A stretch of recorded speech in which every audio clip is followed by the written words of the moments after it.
ఇప్పుడు నారా లోకేష్ కేటీఆర్ భేటీలు అంట. భేటీలు కాదురా, ఒకటి సంఖ్య ఒకడు మంచిగా నాక్కోండి.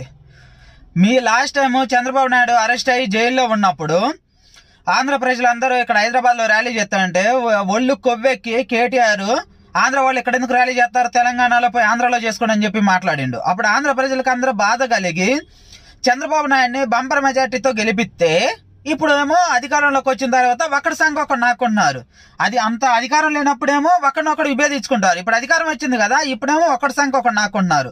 మీ గురించి ఆంధ్ర ప్రజల పౌరుషానికి పోయి తెలంగాణ వాళ్ళతో గొడవలు పెట్టుకోవాలి, మిగతా రాష్ట్రాలతో గొడవలు పెట్టుకోవాలి. మీరు మాత్రం ఒకటి సంఖ్య ఒకటి నాకుంటారు.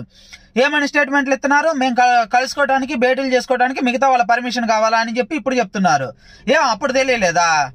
అప్పుడు ఒకళ్ళంటే ఒకరు పన్నట్టున్నారు కదా. ఇప్పుడు అధికారం వచ్చేళ్ళకే బాగా ఒకరి సంఖ్య ఒకటి మంచిగా రుచిగా ఉందా, అట్నే నాకోండి. మళ్ళీ మధ్యలో ఆంధ్ర ప్రజలను లాగమాకండి, ఆంధ్ర ప్రజలను తెలంగాణ ప్రజలు.